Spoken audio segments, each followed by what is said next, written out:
It's day 2 of the World Blitz, and Magnus Carlsen has started on a rampage.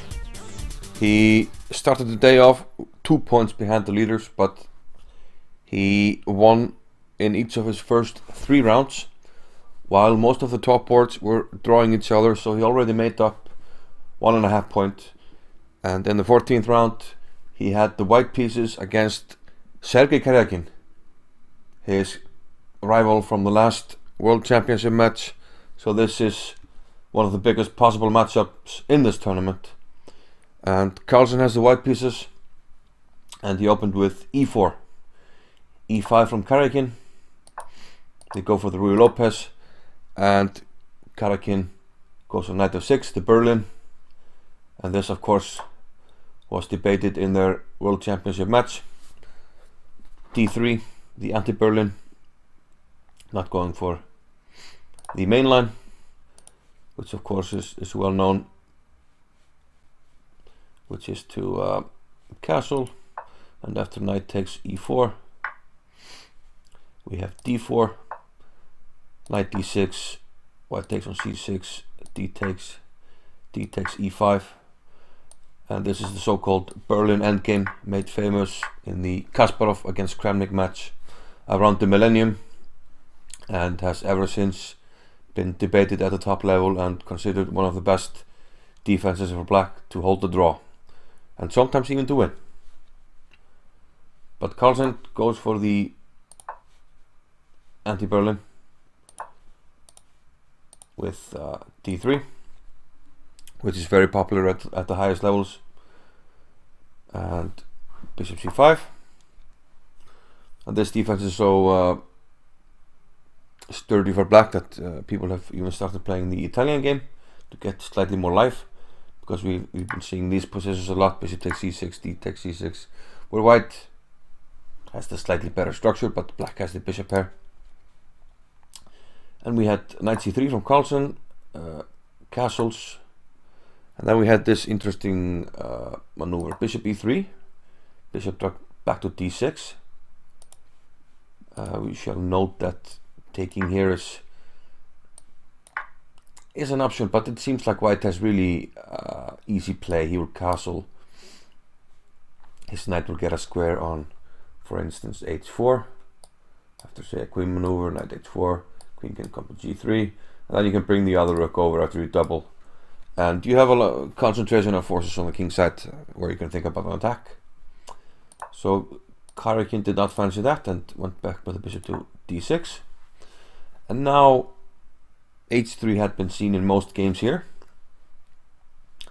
but Carlsen went with bishop to g5, and this prompted Karjakin to think for quite a while, I think around a minute, and that's very expensive in games where you have 3 minutes and a 2-second increment.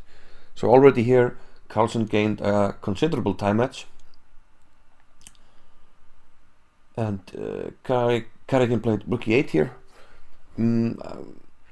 h6 seems like an option just to kick the bishop right away, and my idea here is that bishop g5 is to sort of force black to play h6 in a way, and then you have a hook for your attack. I mean, white can castle either side, he can go queen side if he wants. Then once you start pushing the pawns, like h3, g4, you put a rook on g1. With black having played h6, when you play g5, you sort of have a hook for your attack, and black will have to weaken his king side. So the move h6 is not free, and Karjakin decides against it for now. He goes rook e8. h3 by Carlsen, c5, knight d5, and we can't allow another double pawn. One set of double pawns is enough. So bishop e7, but this loses the advantage of the bishop pair, and Carlsen took immediately on e7 and castled. Now we see h6 by Karjakin, kicking the bishop, and the bishop goes back to e3. Now one of the ideas of bishop d5 earlier was to stop, because the knight was pinned, the idea was to stop the usual maneuver of the knight, which often goes to d7, f8, e6, and then to d4, possibly f4 in some cases, but mostly to d4. And there it stands well, because you can't take it really, because then you make this double pawn good, and playing c3 weakens the d3 pawn. So overall, a useful maneuver for black. And in fact, after bishop e3, Karjakin seems to go for this maneuver with knight d7. Carlsen plays the natural knight d2. But note that instead of knight d7, Karjakin might have been better for him to play c4 here to liquidate this weakness, because white can't take it on account of e4 dropping. And then black would get rid of his double pawns and should probably be very close to equality. So instead we saw this knight d7 move, knight d2, opening up the path for the f pawn, knight b8. So he goes another route. He wants to go to d4 still, but it doesn't go via f8, and maybe that's not the best option, because now Carlsen goes f4, naturally trying to open the f file, opening up some avenues for an attack on the king side. Karjakin took, rook takes f4, and now had he gone to f8, he would actually hit this rook with tempo. But after knight c6, white has time, and he brings the queen over to the attack, and this forces black to attend to the c5 pawn. So this is with tempo, rook a to f1. So white in a sense got two moves for the attack, queen h5 and rook f1. And once again, black has to react, attack on f7. He decides to play rook f8 to fortify the pawn. And now Carlsen has some choices. Rook 4 to f3, as suggested by Mirostinchenko, looks like a good idea. Rook comes to g3, and you have ideas of bishop takes h6. Carlsen, however, went for knight to f3. So slightly slower plan, but he will quickly start to mount the pressure. Bishop e6. Now rook h4. At least making black think about things. Moves like bishop takes h6 become a possibility now. So black must be really careful. So he plays f6. And that seems like it's necessary. We can imagine, let's say black goes for something over here. And this is already just winning. Queen takes, we have a mate threat here. And you kind of have to play your f pawn. And here we can, with a nice maneuver, force the what? And after this little dance, we play knight g5. The threat is queen h8 mate. Can't take it because now you open up with the rook, covering f7. And the only way to cover mate is queen g7, but now knight takes e6. And you can't keep the queen and cover the square, so this effectively ends the game. So you have to play, probably have to play what Karjakin did here, f6. But now queen g6 by Carlsen, and the pressure is mounting. Probably black can defend with bishop f7, but it's still a lot of pressure. With queen f7, it looks good in a way, because you're inviting white to take on h6, but then you relieve the pressure, you exchange the queens, and you win your pawn back here on a2 or c2. And most of the pressure is gone when you exchange the queens. Carlsen realized that and put the queen back on g3, and now it's tricky for black. He played knight b4, But if you play like king h7, which, I mean, white was threatening to take on h6 because of the pin with the king on g8. So this looks like it's taking care of some problems. However, white has knight g5 here, winning the queen.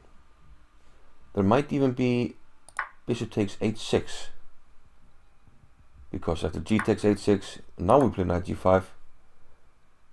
Queen is attacked, double attack, and then rook takes f7 check. And because of bishop takes h6, this is with check. Then we take on g5, and this looks very good for white. Most likely just winning.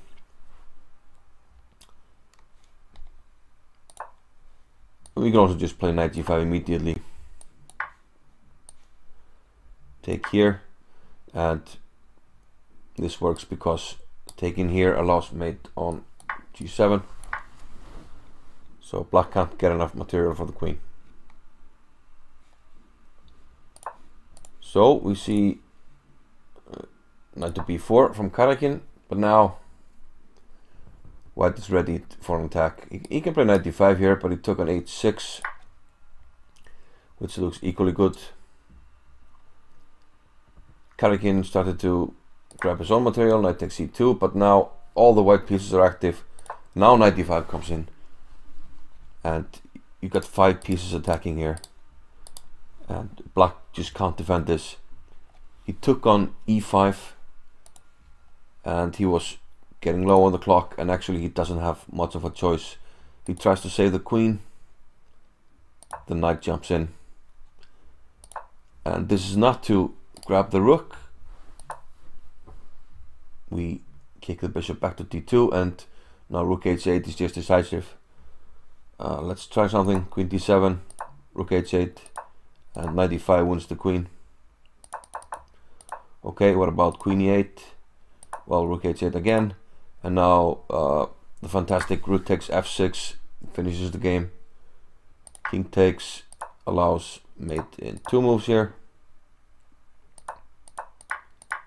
and pawn takes f6 allows rook h7.